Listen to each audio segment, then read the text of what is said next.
Okay, well, thanks everyone for joining us tonight for our first of four club boosting and club strengthening workshops. We are going to go through a little bit of an overview this evening and set up what it is that you'll see through the next three as well. They are designed to be build on one another. So if you are signed up for all of them, I hope you can make it. It is my understanding we are recording all four of them though, because they go in order of the newly revised club boost book, which we will be sending out to everyone who registered later. There are some references in this one to the boost book, but not as many as what we'll have in numbers 2, 3, and 4. And then 4, we're going to be doing some other things. So let me get started here with our agenda. So today's is part 1, obviously, it's our first time here. We're going to talk about why boost our club, talk a little bit about preparing, and then discussing what is to come. And you might find that there's a few things that you need to do as a club leader in order to be prepared for the next 3, but you may not. So again, this is designed to be as interactive as possible and to help you as possible, given the uniqueness between each of the clubs. Next Monday, we're going to discuss part 2, and we will prepare, plan, and invite, or discuss how to prepare, plan, and invite members to the club using the Club Boost process. And then part 3, the following Monday will be how to implement and do some follow-ups to the event. And then part 4 will be unveiling some new virtual tools and resources, as well as some other electronic resources. So again, tonight is a little bit of an overview, a little bit of prep work, and a little bit of discussion there. Before we do that, we have a poll that I'll ask our assistant Tiffany if she can put up for everyone, basically asking, have you attended a workshop in the past? Yes, no, or maybe some of you have no idea. Which is fine. It's just to give us a little bit of some groundwork here. Okay, looks like everybody has answered, and our poll, 79%, 11 of 14 is a yes, and 3 of 14 is a no. So for those of you who answered yes, I hope that we've refreshed this a little bit, or that there's some information here that you're going to catch that maybe you didn't the first time. And then the second is for those of you who answered no, we hope that you get some good things out of it. So we shared the results there so you can see that 79% yes, 21% no. So we'll close that out, and you should be seeing my screen again. And so why is boosting important? And why are we talking about it now? Well, you know, May is membership month, but it's a good time to start talking and planning to see how we're going to finish out the rest of these 6 months in our Kiwanis year.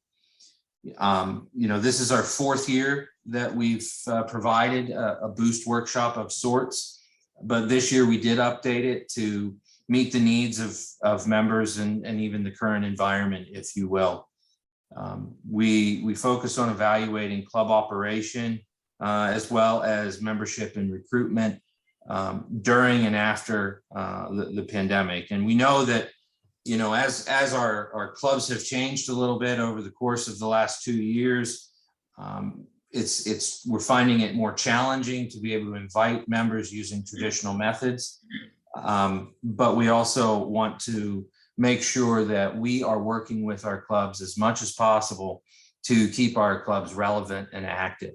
And I'll do a shameless plug. If you haven't seen it yet, check out the article that is from the membership committee in this latest edition of the Keystone Kiwanian to talk about relevant service projects.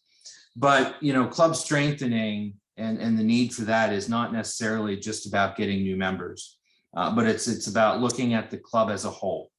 Certainly members and more members in our club is important, but it's only important if we have a Kiwanis club and we have a program or a calendar of projects or something that we can do. Otherwise, there's nothing for our members. It's also important that we evaluate what it is that we need to stop doing. Perhaps they're no longer relevant, or something that will make our club attractive to potential members and provide value to the existing members. And it's interesting because roughly 50%, it's 49 point something percent of our clubs are below charter strength, which is below 15 members. And that doesn't mean that clubs over charter strength are not going to benefit from this, because I would tell you that is unequivocally not the case. Our communities need us, our SLPs need us. We have many clubs that sponsor, more than 4 service leadership programs with one person. All of everything, all of our community needs us. And it's everyone that's struggling, not just Kiwanis, but it's how we react to these situations.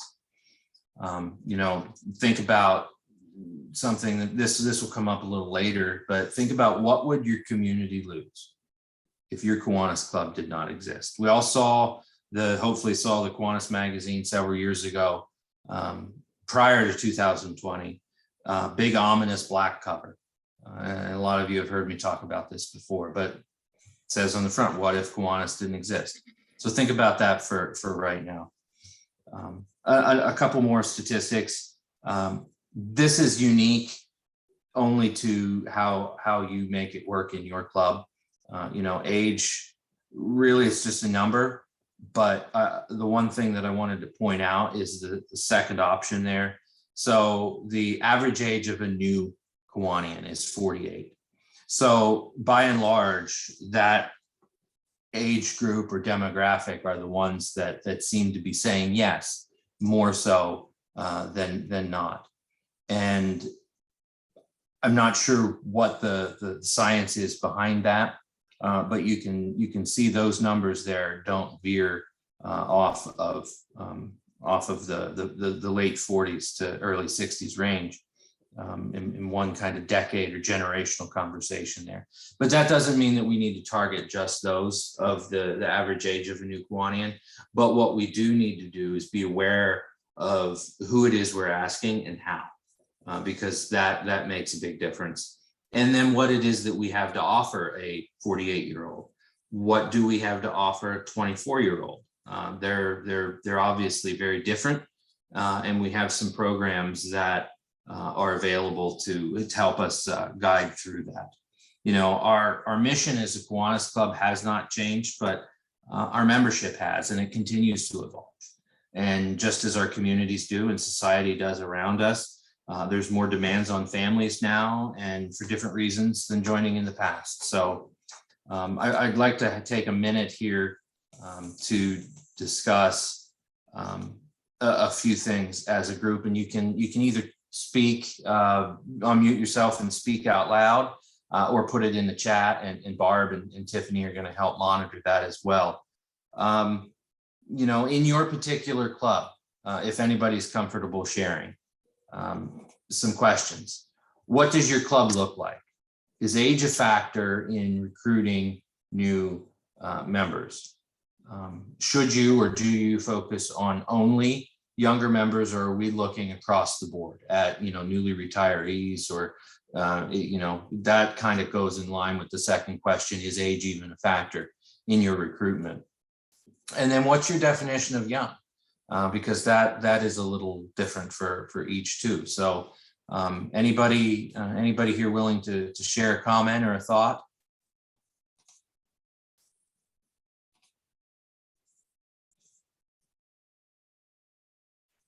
Matt, I'll jump in if that's okay. Absolutely, Karen, go right ahead. Our club, pretty much, we're a very rural area, so we have absolutely no guidelines as far as age is concerned. We take anybody and everybody that we possibly can get interested in Kiwanis and in our service projects. Thank you. Yeah, that's you have to do that, and and make sure that there's programming available that each demographic and each age group is going to be interested in. Penny, you had your hand up.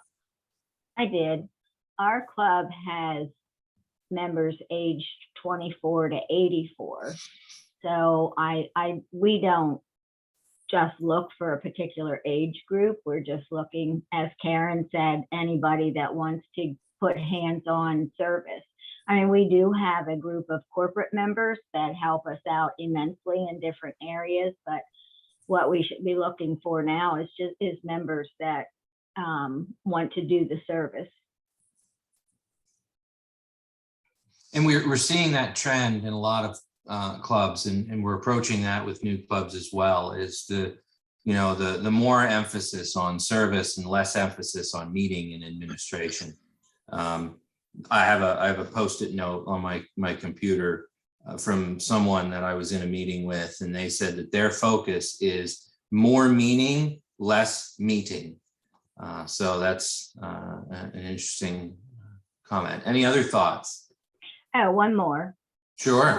What is young? Young is 66. I'm going to stay away from commenting on that one for everyone's sake. Most days.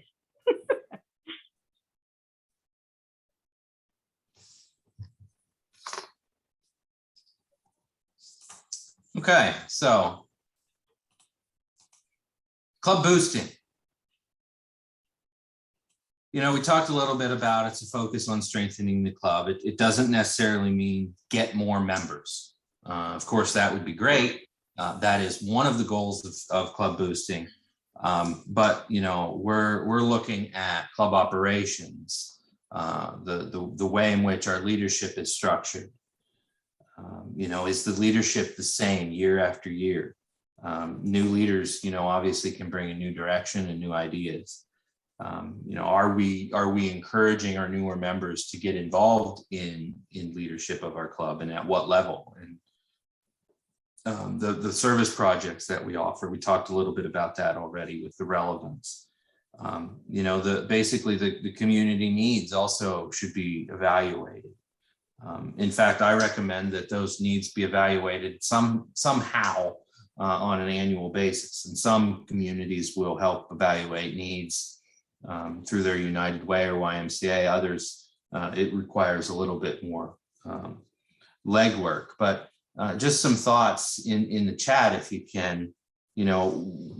Why are some of these club operations, leadership, service projects, community needs? Why do we think that those are all important aspects of club boosting? And if it's easier just to say it, we can say it too. That's no problem. Matt, I think it's important that we keep people engaged. Mm-hmm. Whether it's leadership, the operations, service, anything, all the points that you make there. I think people need to be engaged, and not everybody's going to do everything. And I always joke about this, but one of the things that used to be a selling point for some of our new members was we get lunch. Well, Kiwanis is more than lunch. So it's it takes time, but we're moving forward. Good. Thank you for sharing. Any other reactions?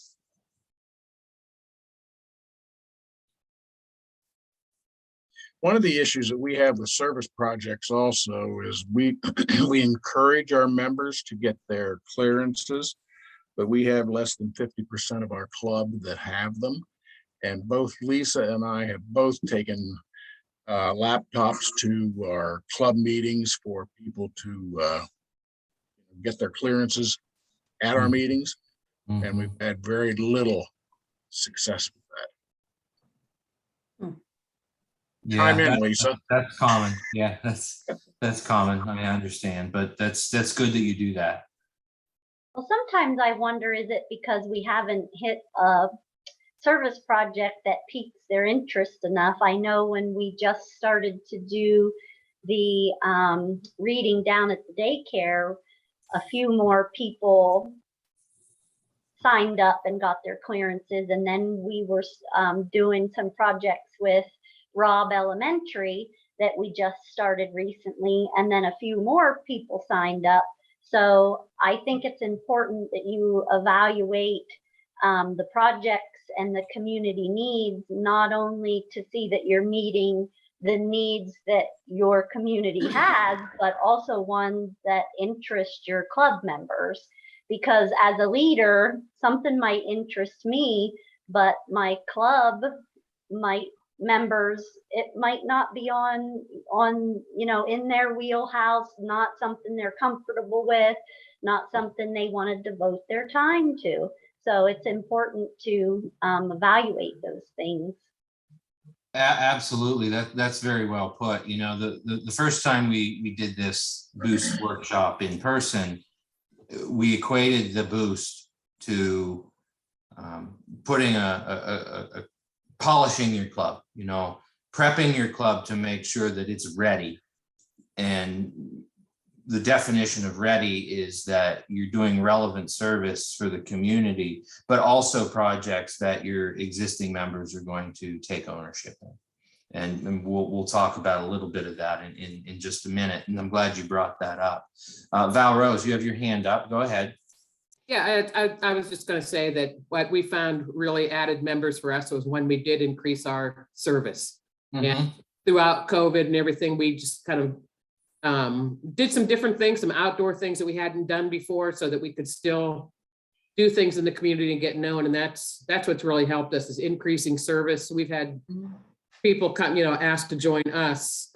We haven't even had to go out much to solicit people to join the group. It's people that see us on Facebook and things that are asking if they can join. So that's what's helped us.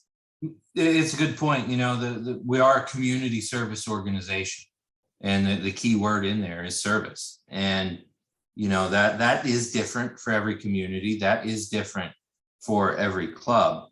But understanding what that definition is for your community and for your club members is the key. And that goes hand in hand with what Lisa and Conrad were talking about as well.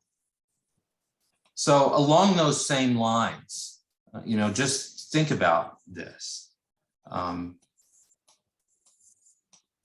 What exactly would your community lose if your club was not there?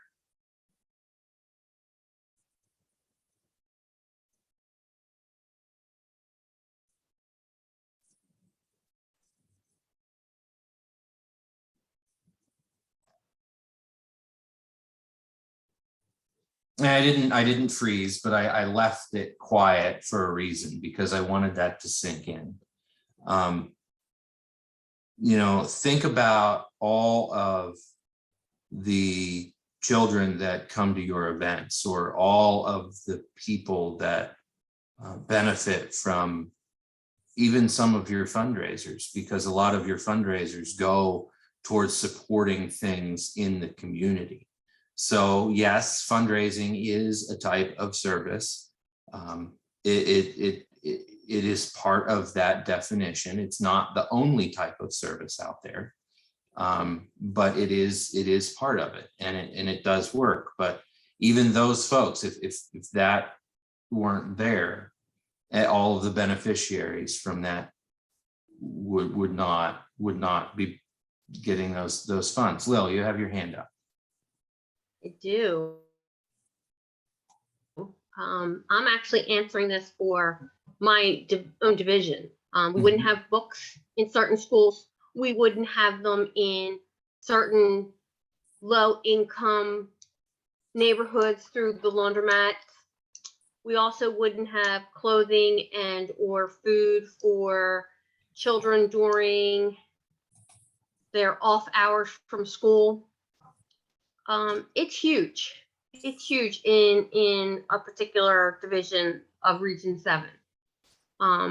And that's one of the reasons that I got on today, because as my last 6 months of both a trustee, I wanted to revitalize, regroup, and re-energize these divisions, in the sense that the exact question, what would happen if there were no more of us? What would happen in those schools, in those communities, in those libraries, in those, food pantries?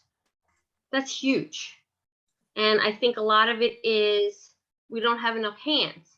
Well, have you asked the other hands that help you, that you work with, to be a part of it? You have to ask the question.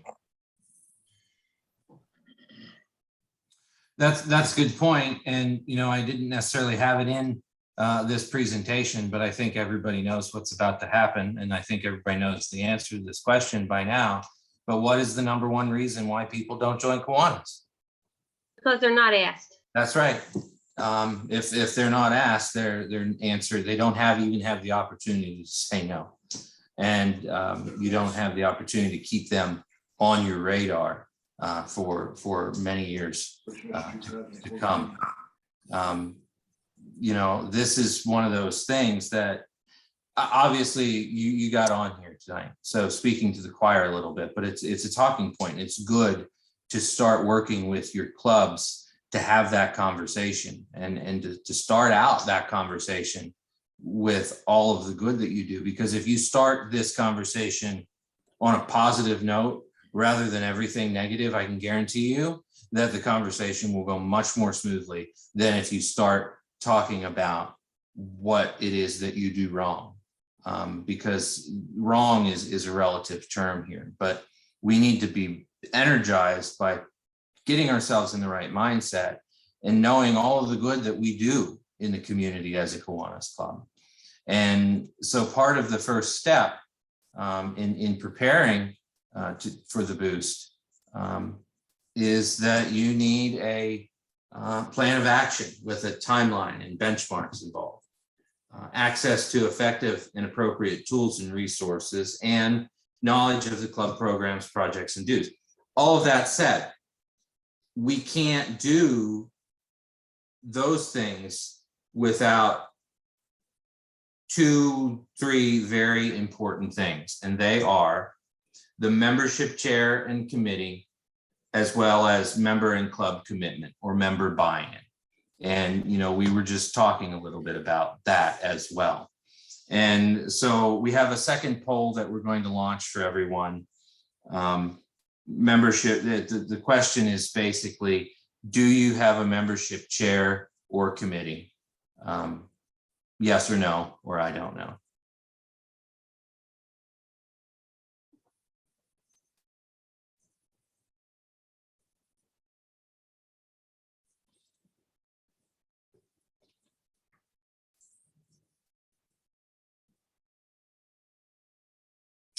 And as we're answering this, if the answer is no, that's fine. It will be helpful to do the boost if there is a membership committee, even if you call it the boost committee, to run this program, because those are the way in which you do this. That means that you have one group of people that are responsible just for organizing, orchestrating, keeping track of, implementing that kind of thing. So it looks like we have 71% yes and 29% no.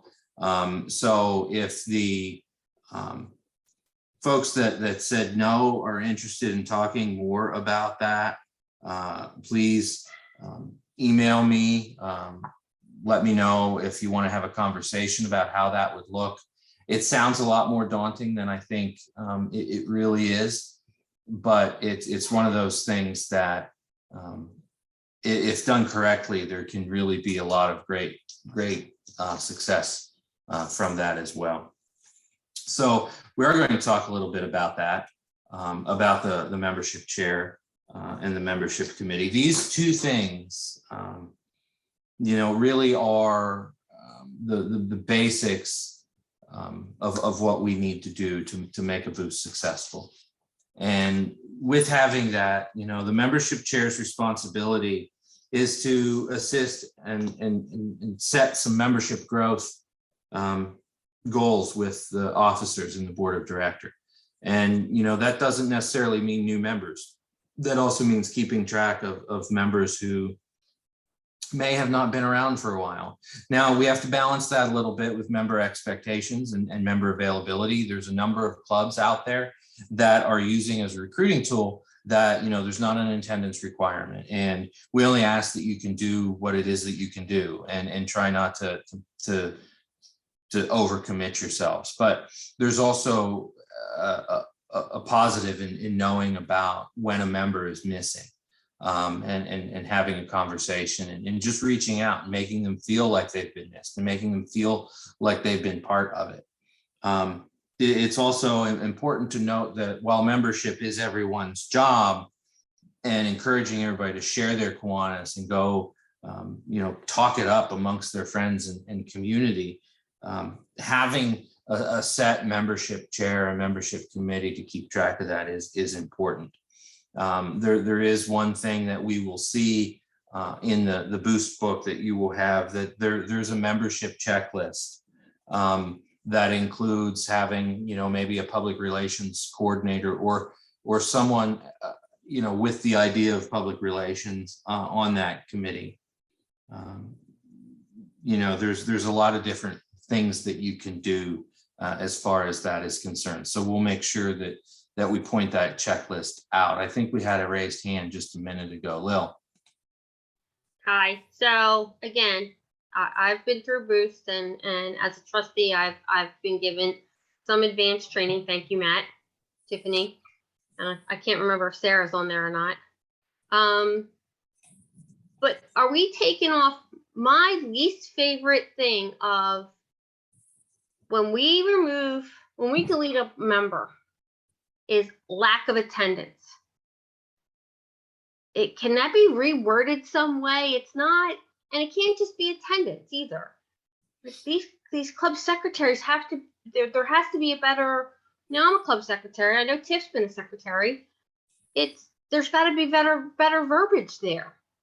So that, that whole part isn't necessarily in line with the Boost, but what I will say is that when we know our members and we know their priorities and we know their strengths and weaknesses, and we really know who they are as an individual rather than just a name on a roster, that will likely never be the answer.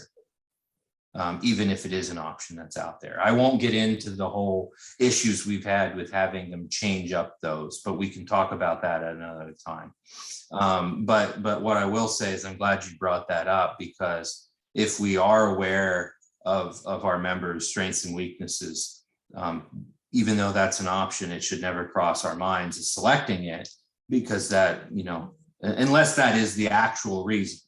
If they have said, I can't commit to anything and I'd like to resign, that would probably be more lack of interest than anything else. But nonetheless, I could go down a rabbit hole with that.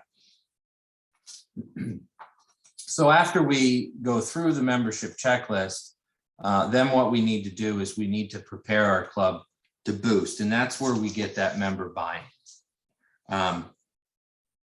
When we have that focus with our members and have a really meaningful conversation, strategic conversation, if you will, with our members, we can get some really great ideas.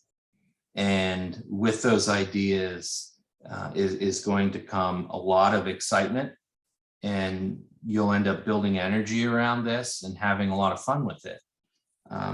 Because what we have then is the ability, and you'll see what you can do to get this buy-in from your members as you learn more about what the Boost is over the course of the next 3 weeks. But you'll be able to equip them with some really great resources that are available to them as we go out and work with the community and as we even look inward, as our clubs, our own club. We will focus strengthening this club that we have in front of us with an actionable plan, and there will be to-do lists. There will be things that you can do. It's not just hey, let's just look at our club and see what we can change, see what we can stop doing, see what we can start doing, and figure out who we're going to ask to join. No, this provides you with every possible set and subset of tools and resources that we have available to us. Some that don't even exist yet. We're working on one for part 4 as well. Our Boost book, again, we'll be sending that to you electronically. It's a one-stop resource with everything in it that we're talking about today, but mainly everything that we're going to be talking about in parts 2, 3, and 4. But it does require club commitment, because if there is just one person out there,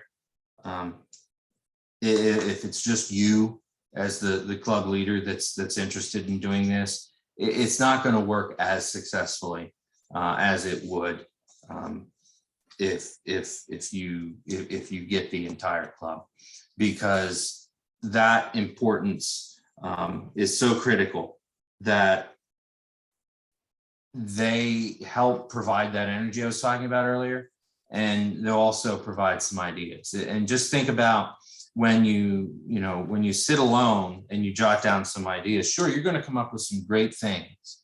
But when we start jogging the memories of our fellow club members, it's going to get a lot more energetic. It's going to get a lot more exciting. It's going to end up uniting the club in ways that you may not think previously. In the end, it's going to either provide more engaged existing members or also more new members. The club will learn about new and improved opportunities for service in their community, and hopefully also support some additional or provide some more support for service leadership programs. There are so many benefits of this that the club will get out of it. That's why it's important that we have as many members as possible into it. But what do the members themselves get out of it? So we have some tangible and non-tangible benefits as well. They're getting to know the community in a different level. They're getting to have a responsibility within their club that maybe some of the members on this committee haven't had the opportunity to do. I would encourage you to look at, if you're developing your membership committee or redeveloping it, make sure that it's not just a bunch of past presidents. Make sure that we have, a wide variation of types of members that we have there. But then, they also get the why of being a member, taking advantage of all of these benefits that we have available to us as a member. And so we ask at the end of today, knowing what you know, and again, this was designed just to be a teaser. We're nearing the end of the official presentation part before we have a little bit more of a discussion, but we ask what you can commit to, and whether that commitment is just being here with us every Monday, or whether that commitment is going back to your club and talking with other members to try to get a kickstart on the membership committee or the member buy-in and member engagement there, or whether it's something else. What I would encourage you to do, though, is to take out a piece of paper, open up a new Word document on your computer, type an email to yourself, type a text message to me or a friend, your club president, your club secretary, what have you. Put it in writing is the goal of what you will commit to right now at the end of this presentation to prepare yourself for next Monday. And next Monday, we're going to get into a little bit more about the actual preparation and what is involved with preparing your club for a boost. followed by the implementation, and then followed by an overview at the end, especially with some resources that can help. So now it's time, we have some questions. This is a little shorter than what they will be in the future, but we didn't want to go and split the, the club preparation in two so that we can cover that all at one time. We'll have the recording and slides available at PA Kiwanis, but also I'd like to take a quick moment and introduce you to, don't mind the 2020 virtual convention thing at the bottom, by the way, but the team that put this particular Boost book together, and I have one edition and I'm using an old slide, so I have to apologize to him right now, is Mike Poolbaugh, is an instrumental part of getting this boost together. But we have myself as the district membership coordinator, our governor, Sarah, and our trustee from Region 6, whose responsibility area is membership, Tiffany Kaleo. And then, of course, and most certainly, we have our governor-elect, Mike Poolbaugh. Mike, we will need a picture of you, apparently in a Kiwanis is my superpower t-shirt, so that we can update this slide. That would be difficult. I don't know one. You can borrow mine. I guess I'm going to Batman shirt or something. Oh, that's a good idea. Anyway, thank you for joining us. I'm serious about that commitment conversation. It is important that we really think about what it is that we're going to do next, but I'll open it up if there's any questions, comments, concerns, anything. Val, you have your hand up. Go ahead.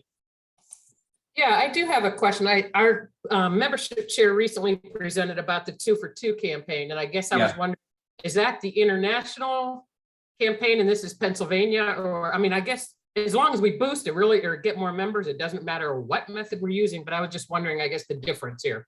Absolutely. So the boost method, to answer your question, all of this has kind of been developed from Kiwanis International Materials. The Pennsylvania boost itself was adapted from a program that the West Virginia district put on a number of years ago. The 2 for 2 program hit everyone's mail boxes within the last several weeks, which is more of a year-long membership program that we will be talking about in the fourth portion of our series here. But the boost is designed to have a start date and an end date.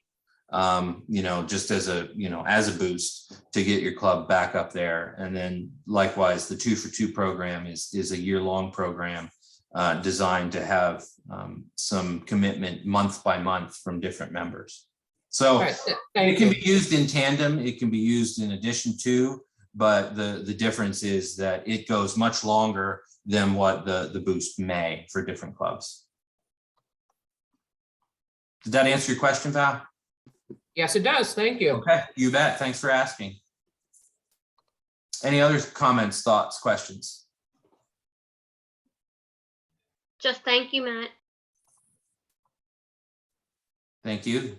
Well, thanks for being here. The registration link is the same for each one of these. And when you register, you get to select which ones. So please share that with others who you may feel would be interested.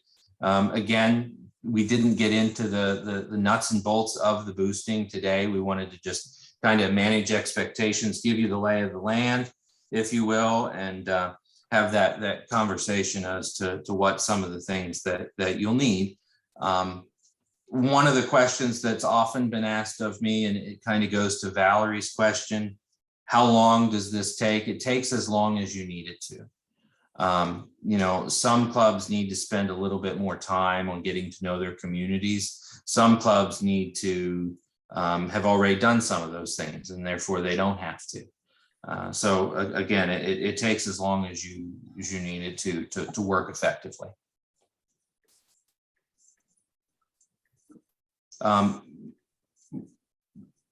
Mike, if I could ask you just to put you on the spot a little bit, could you talk for just a few minutes about our plan at offering some live boost training in August? I'm rather used to being put on the spot by you guys, but I'll try to wing it. I came up with an idea of trying to do something new for the day before our district convention. And I'm actually hoping that if this works well, we'll try doing it in other locations too. Normally on Thursday before DCON, we have a large scale service project. Well, when I went away for my governor-elect training, we actually did a hands-on club strengthening session where prior to our training in Indy, they went out to a couple clubs and had them do some legwork of setting up appointments for people to go out and talk to different businesses. And actually for the first time ever, I went to a retired woman's house with a team of 3, and we actually got her to join. She was all excited, and her husband will probably be joining later. What the clubs did is they prepared a sheet that the one I was with actually had it laminated. It was very nice. What they do, how much their dues are. We are straightforward with this is a dues paying organization, and this is what we do. So they had a very good setup. We went out with a driver from the club and 3 of us. So we had teams of 4, and we each had at least 4 appointments. So we're going to do that same thing Thursday before convention. We'll get there around noon. That all will be set up, and we'll get it out to people that are interested. We'll arrive at Erie around noon, have a little lunch meeting and a quick briefing of what we're going to do, and then we'll already have people broken up in the teams if we get advanced registration for it. And we'll go out and do a couple hours of recruiting for at least 2 of the clubs in the area of the convention. Any questions? Anyone interested in participating in that if they're going out to the convention? Barb's nodding her head. It'll be worth it. I'll put a plug in, shameless plug for that. It'll be worth it. It'll be a great learning experience. It's a great way because we always do these trainings, but we don't have a way of doing a hands-on part of the training. So this would be like an additional hands-on part of the training for a boost. And if it doesn't work, I'll take the blame for it. Only we'll never do it again. Or we'll fix it somehow so it does work, and we'll do it again. That's right. That's right. And basically it will take what you'll be exposed to over the course of the next 4 weeks and put it into practice. Yeah. Just as simple as that. So we don't know until we try. So that's what we have to do. Yeah. Any other questions?